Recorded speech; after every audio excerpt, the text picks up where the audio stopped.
Hello everyone.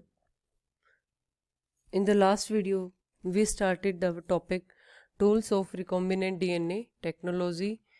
In that video, we will cover the one tool that are the enzymes used in recombinant DNA technology.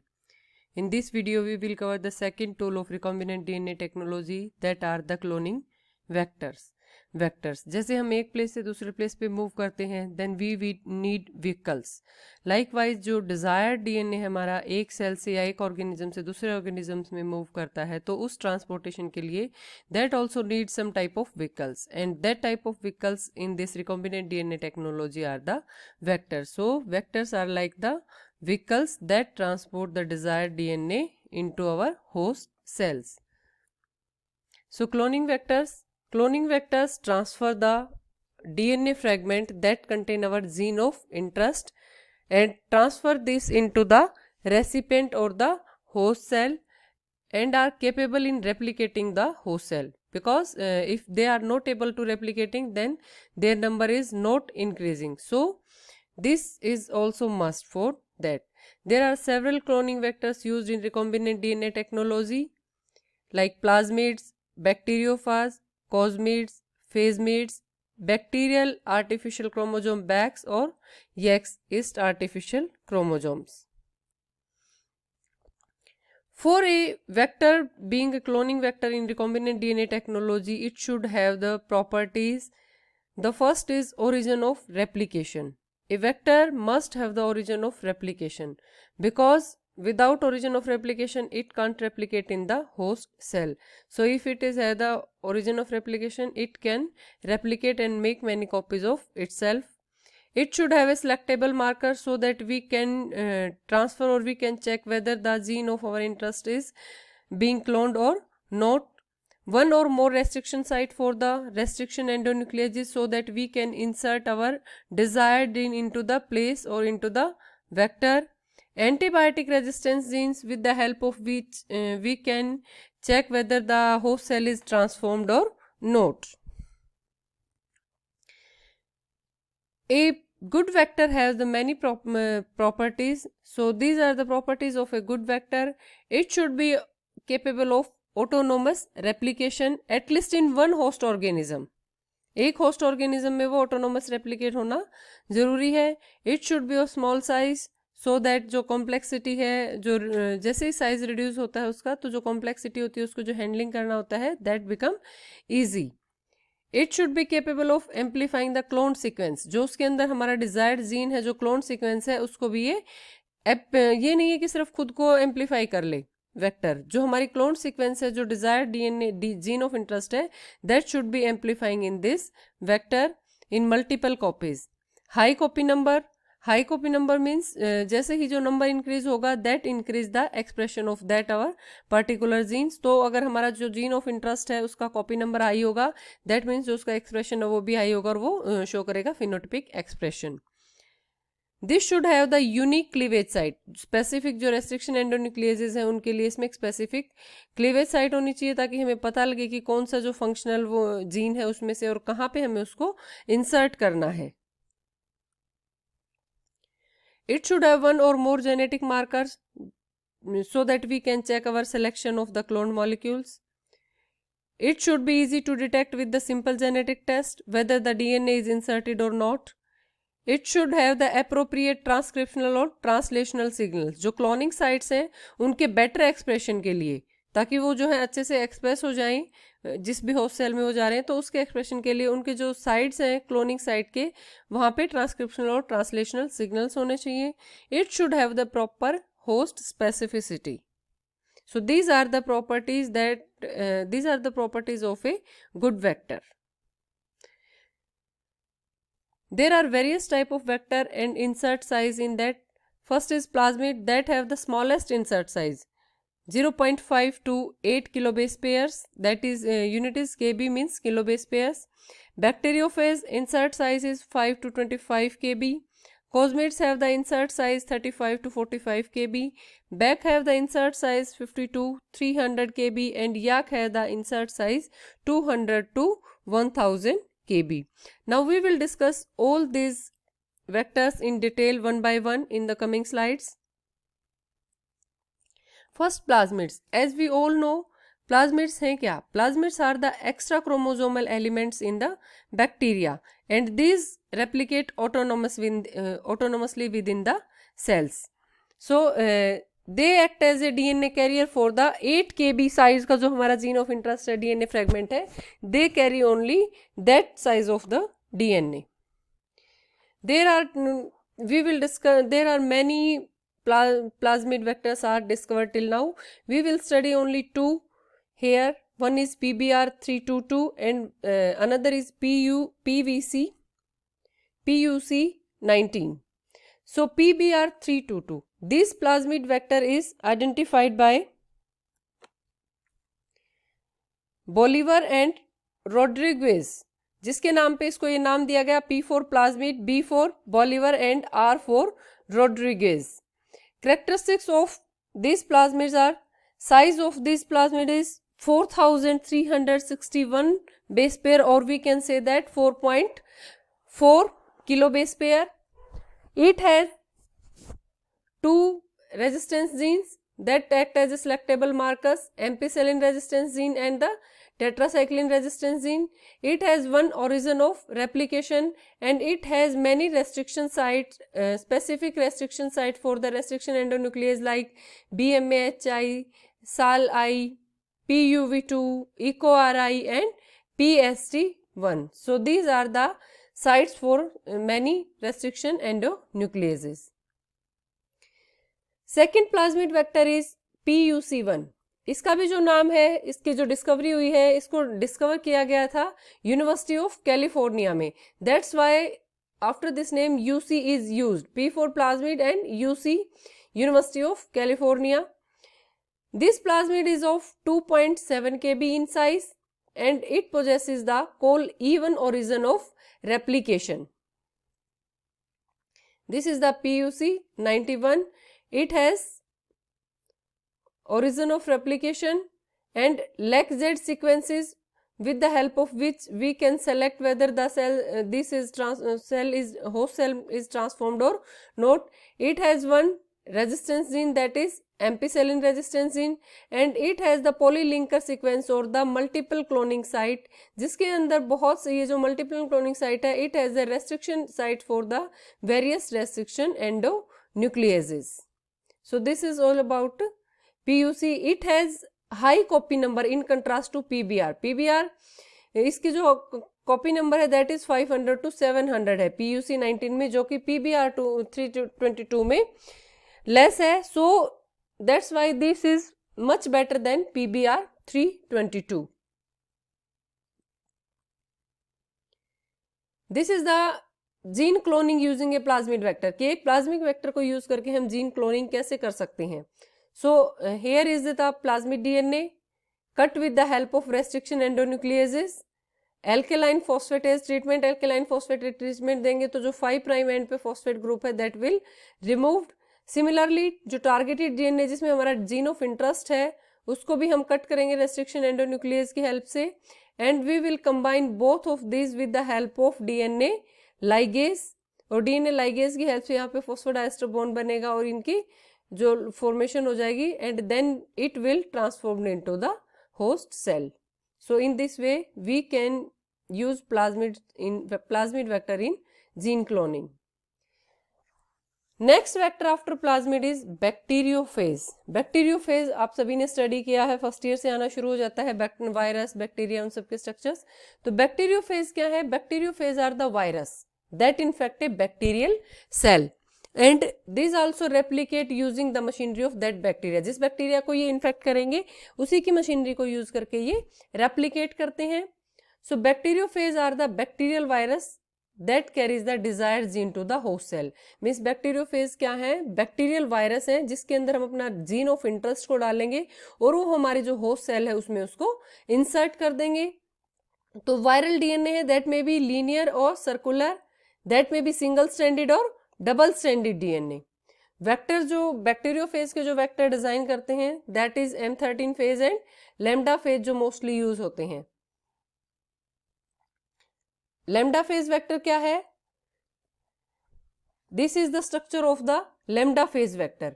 Total size of lambda phase vector is 45 kilo base pair, out of which this central region is 15 kilo base pair. और ये जो 15 kilo base pair का reason है, ना तो ये इसकी packaging में यूज होता है, जब ये पैकेजिंग, जब इसकी पैकेजिंग होगी यहाँ पे, ना तो ये पैकेजिंग में यूज होगा और ना ही रेप्लिकेशन में यूज होता है, तो ये इसके लिए यूजलेस है, इसको हम रिमूव आउट कर सकते हैं। तो इट मीन्स क्या है, जो 15 KB का हम यहाँ पे रिमूव करेंगे, उसकी जगह हम अपना डिजायर्ड DNA यहाँ पे यूज कर सकते हैं। तो this is 15 KB sequence in which we can insert our desired DNA। So तो इसका मतलब क्या है, ये कितने साइज के DNA को कैरी कर सकता है, 15 KB के। ये इसकी दो आर्म है, left arm and right arm.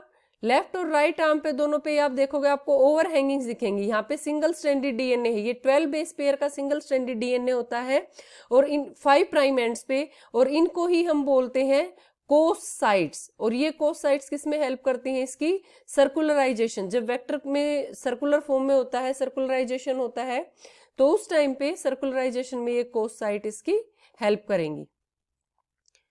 So this is the cloning using a phage vector. कि फेज वेक्टर के लेके हम क्लोनिंग कैसे करेंगे। This is our genomic DNA, partial digestion होगा with specific restriction endonucleases, and we isolate the fragment of 15 KB, because यहाँ पे maximum size क्या है, 15 KB ही इंसर्ट कर सकते हैं हम। 15 KB से लेस भी नहीं लेंगे इसमें और बड़ा भी नहीं लेंगे, क्योंकि अगर हमने 15 KB से इसको लेस लिया तो इसकी पैकेजिंग नहीं होगी। सो लैम्डा फेज DNA का यही डिफरेंस है, 15 kg से उसमें लेस लेंगे तो उसकी पैकेजिंग नहीं होगी और वो प्रॉपर काम नहीं करेगा। तो इस वजह से हमें एग्जैक्ट 15 KB साइज का ही इसमें DNA लेंगे। Then ligate with this 15 KB desired DNA with lambda vector, and this form this type of structure, and this one lambda vector combined with the other lambda vector, and this structure is known as concatenate of the many recombinant lambda phases। उसका फिर in vitro cleavage होगा इस कॉन्केटेमेर का, और single उसमें packaged होंगे एक phage में। Then it will infect the E coli, और उसी के बेसिस पे जो प्लेक फॉर्मेशन होगी we can identify the library using the nucleic acid probes. This is also similar, ये यहाँ पे इसलिए शो किया गया है कि इसको आप इजीली ड्रॉ कर सकते हो अगर करना चाहते हो। Next is M13 phage vectors. जो लैम्डा वेक्टर्स हैं that are the head and tail vectors, और M13 vectors are the filamentous vectors. Filamentous phages है with the 6407 base pair of circular single stranded DNA। इसमें क्या होता है, single stranded DNA present होते हैं M13 फेज में। और M13 phage has the 10 closely packed genes. ये देखो आप यहाँ पे 10 क्लोजली पैक्ड जीन्स है, इसके अंदर 1 2 लेके 10 6 जीन 4 1 6 3 8 9 और इस टाइप से ये 10 जीन्स हैं जो एक दूसरे के बिल्कुल क्लोज एसोसिएशन में पैक है। इनको हम डिस्टर्ब नहीं कर सकते हैं। यहाँ पे एक इंटरजेनिक सीक्वेंस प्रेजेंट होती है इन जीन्स के बीच में, ये एक इंटरजेनिक सीक्वेंस प्रेजेंट हो सकती है। सिर्फ यही रीजन है, हमारा लिमिटेड रीजन है, जिसमें हम हमारा जीन ऑफ इंटरेस्ट जो है या डिजायर्ड DNA है उसको हम इंसर्ट कर सकते हैं। यहीं पे हम अपने DNA को इंसर्ट कर सकते हैं। तो यही इसकी लिमिट है। हमारे पास सिर्फ M13 में यही लिमिटेड स्कोप है कि हम सिर्फ इस लिमिटेड साइज में DNA को इंसर्ट कर सकते हैं। एडवांटेजेस क्या होंगी, they infect the cell high efficiency than the transformation by the plasmids. Plasmids के ऊपर क्या होगा, जो प्लाज्मिड्स की सेल को इन्फेक्ट करने की एफिशिएंसी होती है वो फेजेस की कंपैरेटिवली कम होती है। बैक्टीरियोफेजेस हाईली एफिशिएंट होते हैं to infect the cell. They can carry larger fragment because जो प्लाज्मिड्स है that can carry only 88 KB fragments, और ये 25 KB तक उसको कर सकते हैं carry. M13 has ability to isolate single stranded form of cloned DNA, cloned gene. तो M13 is a single stranded vector, so it has the chances to isolate single stranded form, और वो जो sequencing है या in vitro mutagenesis है वहाँ पे इसकी importance बहुत ज़्यादा बढ़ जाती है single stranded clone genes की।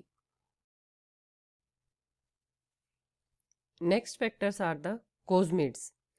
Cosmids are the artificial plasmids containing the coscytes. Artificial plasmids है एंड कंटेनिंग द कोसाइट्स। क्यों कोसाइट्स किसमें प्रेजेंट है, कोसाइट्स प्रेजेंट थे लैम्डा वेक्टर्स में, लैम्डा फेज वेक्टर्स दो से उसमें और प्लाज्मिड्स है, तो इस contain the 2 artificial plasmid create किया गया जिसके अंदर हमने लैम्डा फेज जो है उनसे कोस साइट्स को इंसर्ट किया गया है। It is formed by the joining end of the linearised plasmid DNA with cos site of the lambda DNA. So it is a derived vector from plasmids and lambda phase.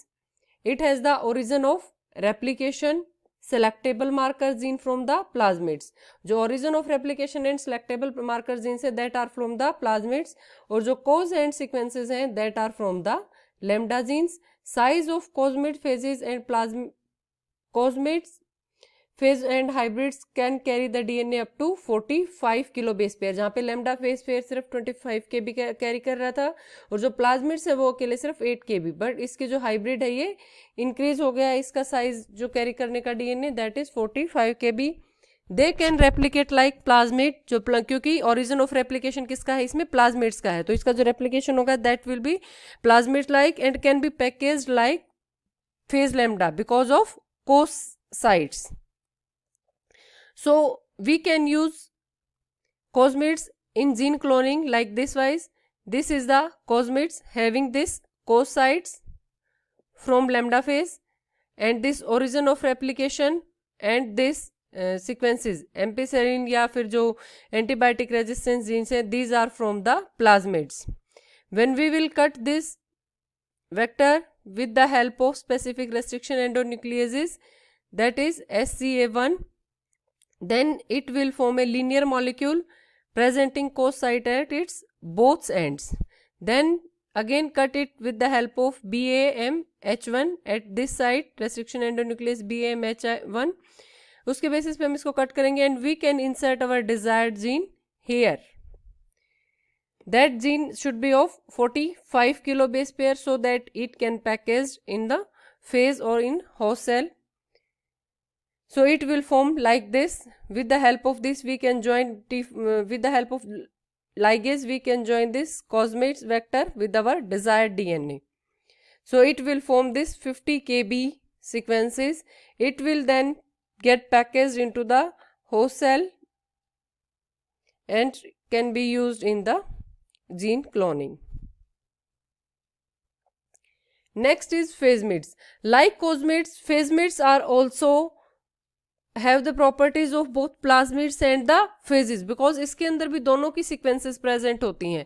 But उसमें क्या था, जो cosmids में origin of replication सिर्फ plasmids से present था, बस phasmids में क्या different है, phasmids have the origin of replication both bacterial as well as phase. इसके अंदर plasmid जो bacteria से plasmids हैं, plasmid का भी origin of replication होगा और जो phases हैं उसका भी origin of replication होगा. Example for phasmids are the P blue script 2Ks.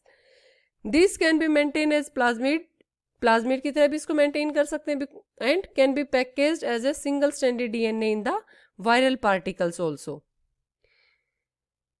This B blue script 2Ks phasmid vector has size 2958 base pair and it also has the LECZ gene of the like phases. जो PUC19 plasmid है उसकी में जो LECZ gene था जिसकी help से हम इसको व्हाइट और जो ब्लू कॉलोनीज है उसकी हेल्प से हम इसको इजीली आइडेंटिफाइड कर सकते हैं वेदर इट इज ट्रांसफॉर्म्ड और not. Multiple cloning site present है इसके अंदर. Multiple cloning site is bordered by the T7 और T3 और T7 borders. This is the multiple cloning site and this is bordered by this T7 and T3 promoters. Selection of recombinant DNA molecules LECZ gene के basis पे होगा. Origin of replication from filamentous failed sense and anti-sense strand. F1 origin sequence allow the production of single-stranded circular DNA. Modified call E1 origin of replication that results in the high copy number of plasmid, because plasmids का जो copy number होता है वो less होता है उसके origin of replication की वजह से, बट यहाँ पे जो call E1 origin जो phase का origin of replication है उसकी वजह से इसका क्या है जो copy number है वो भी high होगा. It contain the ampicillin resistance gene. ये देखो यहाँ पे ampicillin resistance gene present है इसमें. ये जो phase है उसका origin of replication present है.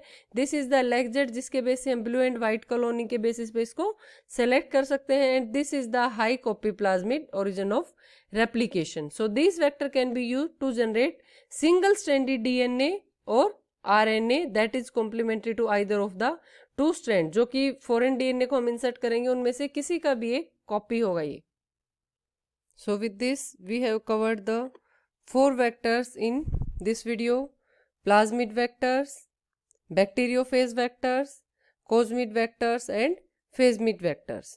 The remaining vectors like artificial chromosome vector in which BAC and YAC, some plant virus vectors, TI plasmids and transposable elements as vectors. We will discuss this in the next video. Vector cloning vectors part 2. Thanks.